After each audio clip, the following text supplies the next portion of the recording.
Dell Zero, written by C. L. Irvin. Copyright 2023 by Carol L. Irvin. Characters, events, and places portrayed in this book are fictitious. Any resemblance or similarity of name to persons living or dead is coincidental and not intended by the author. Chapter 1. I call myself Dell, though my name is unrecorded. I am a herder of goats on an outpost of the farm with Pat and Mike. I have always been with Pat and Mike, but they do not call me by name. They seldom speak, not to me and not to each other. My earliest memory was fear they would leave me. Pat and Mike belong to the farm, and the farm belongs to the town. The farm and the town do not know about me. I know this to be true, but I do not know why. Everything I know has come in pieces. From Pat and Mike's infrequent words, from shifts of their eyes and hands, from the goats we tend on scrub-covered hills, from crumbling masses of paper used as padding in the sleeping racks of our hut. Animal husbandry, the Chicago Tribune, a history of computing. I learned to recognize words from Pat's and Mike's wrist screens and from text that scrolls across the hut's terminal on the rare occasions when it lights up. In thousands of quiet days and nights, I have repeated numbers, colors, names, instructions, and cautions. In loneliness, I have called back to birds, lain among the herd, and caressed newborn kids. When the terminal is live, I sync data that waits in Pat's and Mike's wrist screens. Some of the data concerns the status of their bodies, but most is what they have gathered from the goats' ear tags. Pat and Mike let me take care of this work, especially when they are not feeling strong, which is often. I have come to understand that I have no implanted wrist screen because I do not belong anywhere. I have no port in my arm for meds, no number after my name. Pat and Mike have taught me to be watchful for catchers and to hide at the rare times anyone comes to our outpost, like the tractor driver who pulls the herder hut to new grazing locations. I would like to stop hiding and see what happens. I would like to belong. But now, in the hut, something rare is happening. A line of text moves across the terminal. Herders Pat 49 and Mike 55 overdue for transformation, scheduled next noon. Herder Mike 55 reassigned to farm. Prepare for new herder Reichardt 32. Pat rises from the table, slides her nutrition packet into the recycler, brushes a broom 3 swipes on the floor, and lets it drop. Mike's eyes look like they are stuck open. He and Pat say nothing. They do not look at me or at each other, but I sense their fear of dislocation. A new herder will sleep and eat in the hut. Pat will be transformed, able to work again. With a new herder assigned to our hut, I will have to hide. Worse, Mike will be gone.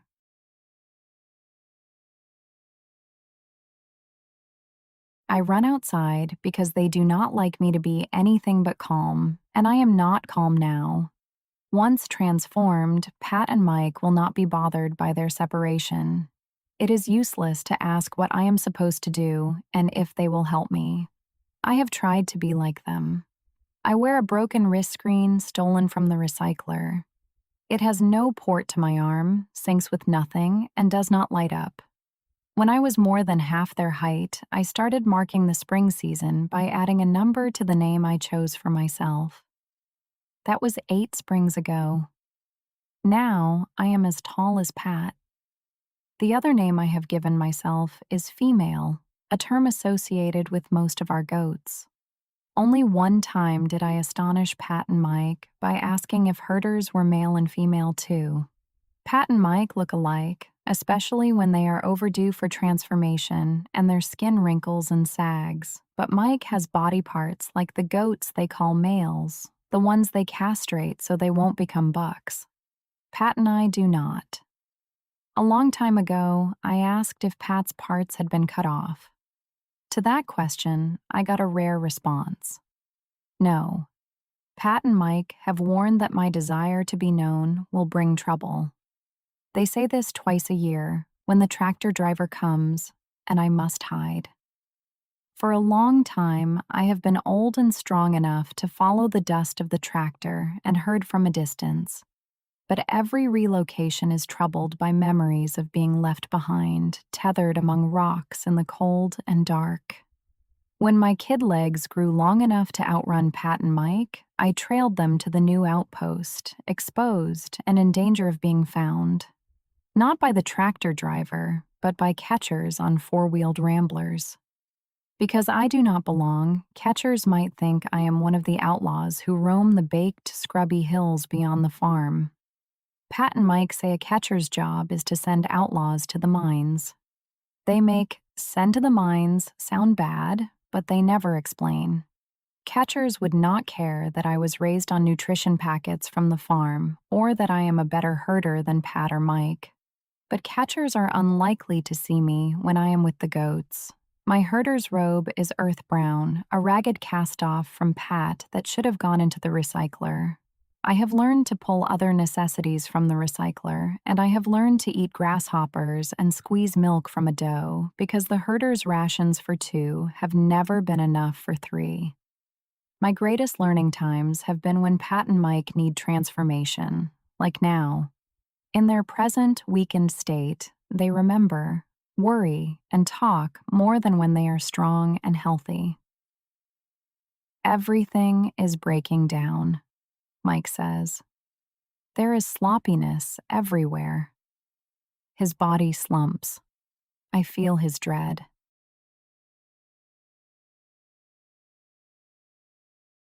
A white-coated medtech has come on a four-wheeled rambler. Alerted by the distant plume of dust, I hide near the goats with competing desires to conceal myself again or stand and be discovered.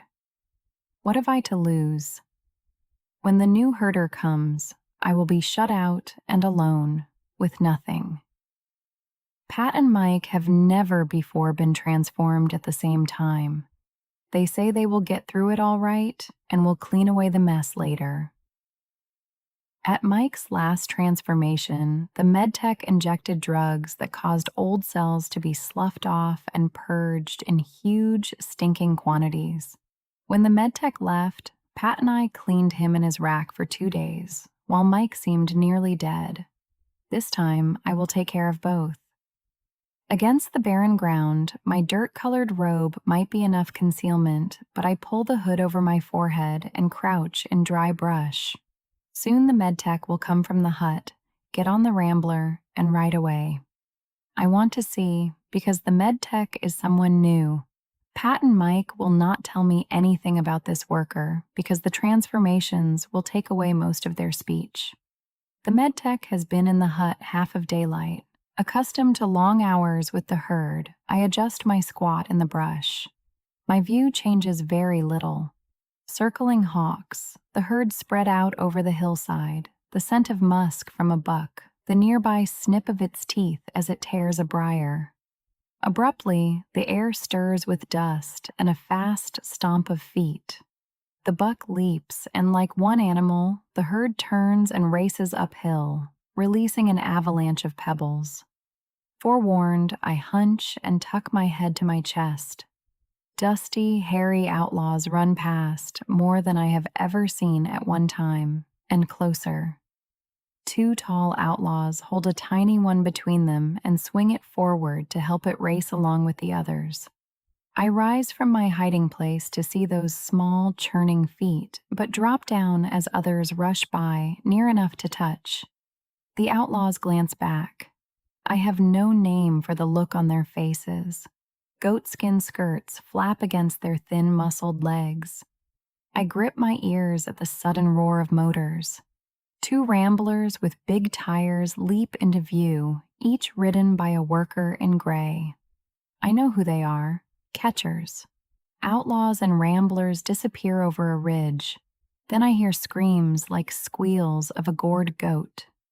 Too soon the ramblers return, each with an outlaw draped and tied behind the driver's seat. They stop between my bush and the hut. The outlaws' heads and parts of their bodies are covered with dust and curling black hair, but they have the same skin as the catchers, the same as Pat's and Mike's and mine, the color of sand. "Hello, the hut," a catcher calls. "Show yourself." The white-coated medtech opens the door and shakes a fist in the air. Grumbling, the catchers make the motors roar. Strapped-down bodies of the outlaws flop as the ramblers speed over humps and dips, leaving a new cloud of dust.